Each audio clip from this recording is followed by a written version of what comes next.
اس سے قبل کے لیکچر میں ہم نے مولانا جلال الدین رومی کی مثنوی معنوی کے 15 اشعار کی تشریحات کی تھی، اور آگے کے جو اشعار ہیں ان کی تشریحات حسب ذیل ہے۔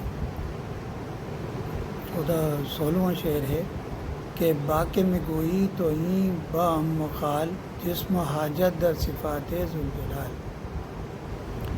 حضرت موسیٰ علیہ السلام اس چرواہے کو سمجھاتے ہوئے کہتے ہیں کہ تو جو کہتا ہے کہ چچا اور خالو کیا ہے، یعنی جسم اور حاجت ان کے لیے ہے، خدا کی ذات کو تو بڑی زبردست اور جلال والی ہے۔ شیر و نوشت کے در نشومان نما است، چارق و پوشت کے وہ محتاج پاست۔ یعنی دودھ وہ پیتا ہے، حضرت موسیٰ فرماتے ہیں کہ دودھ وہ پیتا ہے جس کو کہ ارتقا پانا ہوتا ہے، نشو و نما ہونا ہوتا ہے، جس کو پھلنا پھولنا ہوتا ہے، اور جوتے وہ پہنتا ہے جو پیروں کا محتاج ہے۔ پر برائے بندہ است یہ گفتگو حق گفت او منست و من خود ہو، اور بندوں کے واسطے ہے یہ تمام گفتگو۔ رب تبارک و تعالیٰ تو وہ ہے جو فرماتا ہے کہ وہی میں ہوں اور میں ہی وہ ہوں۔ یعنی اس میں فلسفہ یہ ہے کہ جو کائنات ہے وہ میری بنائی ہوئی ہے اور میں ہی کائنات کا خالق ہوں، یعنی پوری کائنات اسی کے دم سے چل رہی ہے۔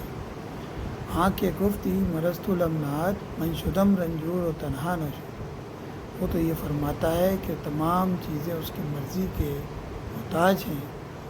اگر کوئی رنجور ہوتا ہے، تکلیف میں ہوتا ہے، تو وہ تنہا نہیں ہوتا، اس کے ساتھ میں بھی شامل ہوتا ہوں۔ آکے بے یسما و بے یبصر شدہ است، پر حق آ بندہ ہم بے خدا است۔ رب تبارک و تعالیٰ تو وہ ہے جس کی نہ آنکھ ہے نہ کان ہے،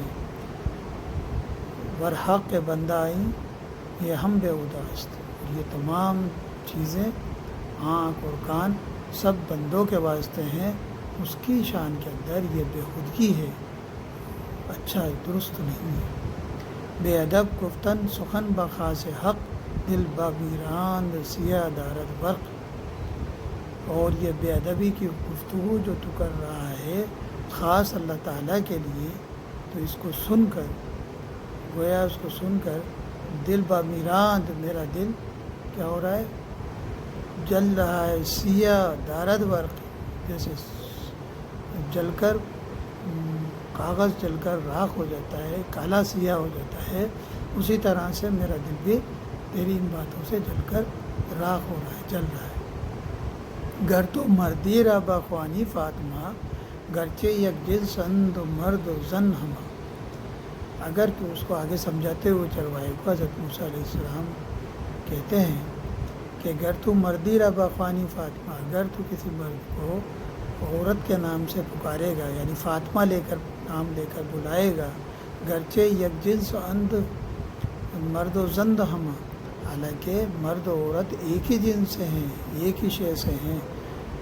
قصد خونے تو کنتا ممکن است، گرچہ خوشبو و حلیم و ساکن است۔ ممکن ہے کہ وہ سننے والا تیرا خون کر دے، گرچہ خوشبو چاہے وہ کتنا ہی اچھی عادت والا ہو، بردبار ہو، ساکن طبیعت کا مالک ہو، اور بہت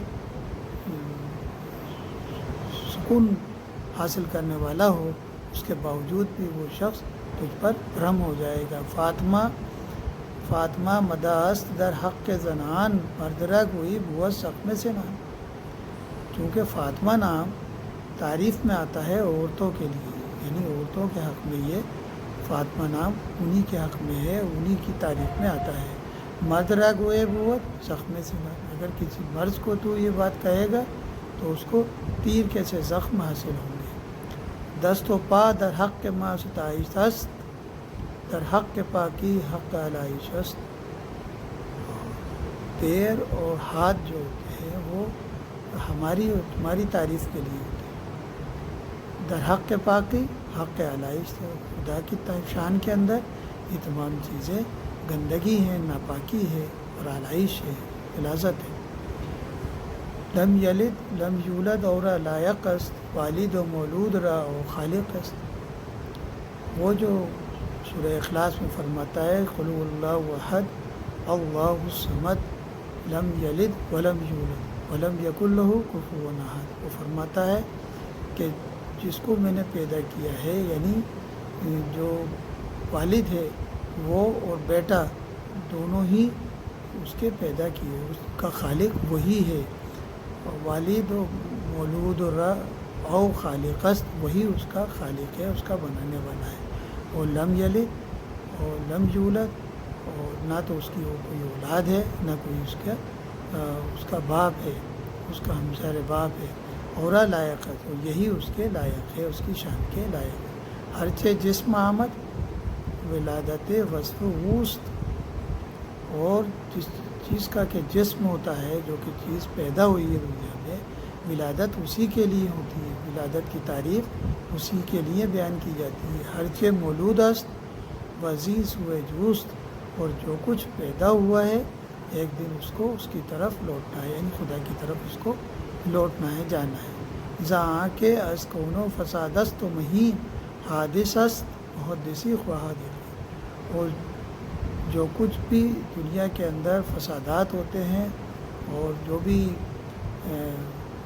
حادثات ہوتے ہیں، وہ سب حادثات خدا کی طرف سے ہوتے ہیں۔ حادث بھی وہی ہے اور حادثوں کا پہنچانے والا بھی وہی ہے، اس کا یقین ہمیں کرنا چاہیے۔ گفت اے موسیٰ دہانم دوختی بس پشیمانی تو جانم سوختی۔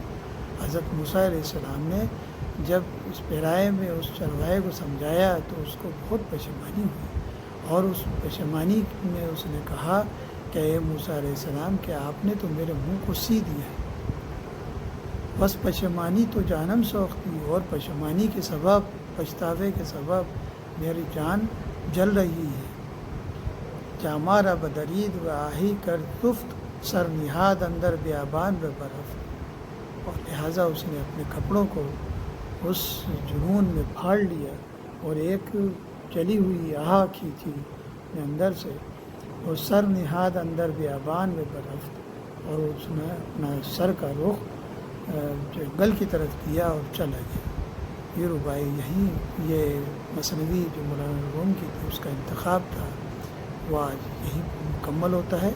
اس کے 30 اشعار تھے جو آپ کے کورس میں شامل ہیں۔